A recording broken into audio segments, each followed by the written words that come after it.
Hey everybody, thanks for being here. Today I am going to take a look at a new chorus pedal from iSet Effects. They've sent this along for me to check out, to tell you guys about, and I'm going to do a quick unboxing. I'm going to mess around with it for a little bit, not on camera, and then I'll turn the stuff back on and give you my impressions of what I think of it. As always, thank you to iSet for sending this along. They've sent a number of pedals over, and I really like all of the iSet stuff. They always come, neatly packed. It's a good, compact little pedal, as you can see, and real easy to read. The easiest one yet to read. The white and the black just kind of stand out real well. There's a little manual in here. One of the main things to know about a lot of, all the little pedals I've ever seen, you can't use a battery with these. That's just kind of the way it is, There's just no room for a battery. You can't put one in there. So don't plan on that. You're going to want to use a power supply. iSet sent along a power supply with the last round of pedals. And look, there it is, all lit up. Where's the red light? There it is. It's probably a little bit bright here in this room for that red to pop through that way, especially with all this white on here. But it has one of the things I like the most about chorus is a level control. So you can kind of bring it in and out, because sometimes chorus, it can be a little bit sweet, like a beverage on a hot day that some people might enjoy, and others might find maybe too syrupy. I just think that in the right context at the right time, especially on a bright sunny day or a real dry guitar signal, a little bit of syrup is not bad, right?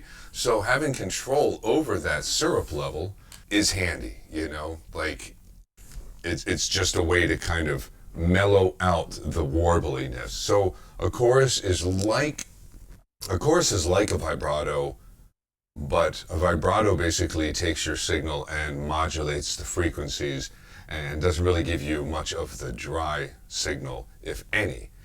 And I guess there's some that will allow you to blend in the dry signal. Once you start to do that, you're entering chorus territory, because the chorus is going to allow your dry signal to be through there all the time, and then you're going to be able to blend in some of those modulated, slightly shifted frequencies. Now, this is only a mono pedal. It's a small one, so I like to use a detune a lot of times, a left-right detune, which really gives a neat doubling kind of a sound. But with a chorus, you can get a lot of nice shimmery, kind of those early shimmery sounds, and especially based on the placement. If you put it before gain, it's gonna kind of give, I feel like it gives a little bit more of a throaty sound, whereas after gain, after your distortions or after your preamp section of your amp and in your effects loop, I think it kind of gives a little bit more of a sheen, if you know what I mean. The rate is going to be, this bigger knob is going to be how fast that shift happens, how quickly it happens, the wah, wah, wah, wah, or wah, wah, and it's only going to go so far, otherwise you enter into flange territory, right? And the depth is going to kind of select that resonant frequency, that spot within the chorus where how deep the frequency range is going. So, maybe you could learn that from a manual. Maybe I did a terrible job of explaining it, but that's just how I feel. I don't know. I just like messing with pedals. I'm going to get this plugged in, and then we're going to listen to it before and after gain and just kind of hear what some of the options are within this chorus pedal. Because like I said, chorus isn't for everybody, but having a level control does make it a little more usable for some people. I think it makes it more usable for me. So we'll see if you think so too.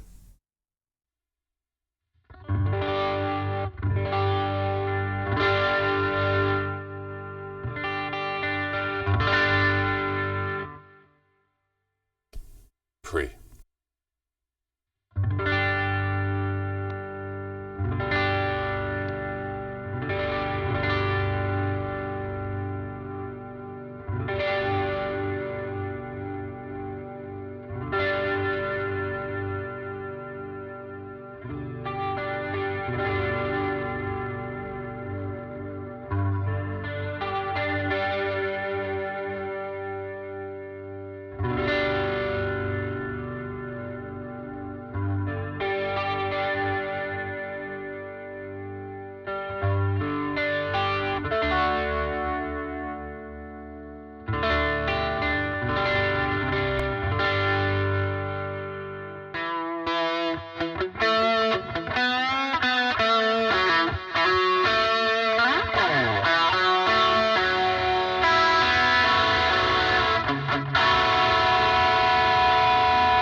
something about it to me, when you set that like that, when you bring that level up and then bring the depth back pretty far the way that I just had it, and then put this, what we got the rate up pretty high, but the depth back, you definitely get that 80s kind of shimmery sound, you know?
The first 3 strums will be after gain. The next 3, the last 3 strums will be before gain.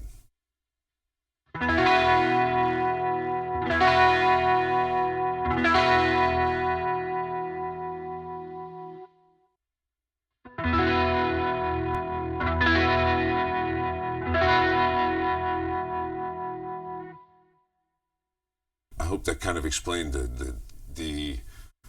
that kind of throaty difference. It's just a little bit, even when they're the same settings, you kind of get just a little bit more of a throatier sound going into gain as opposed to putting chorus after it. That's just my opinion. Everybody has their own placement for chorus, you know. So I think this is really a decent sounding pedal. I mean, it's not over chorusy at all. It's not too syrupy sweet unless you really make it that, but you can also make it subtly sweet and just add just a little bit of movement. I really like the way it sounds before the gains, which surprises me. And I think that level control makes a difference going into gain, because I usually just don't like chorus before. Let me know how you run a chorus pedal in the comments below, and I appreciate you watching this video. Thanks iSet for sending this along, and make sure you check out their website. You can find them on Amazon, but iSetAudio.com is where I find them. I find most of their stuff is available on Amazon, and it gets here real quick. So give them a check out. Thanks for being here, you guys. I appreciate it. The iSet chorus pedal, simple and inexpensive, but gets you exactly where you need to be.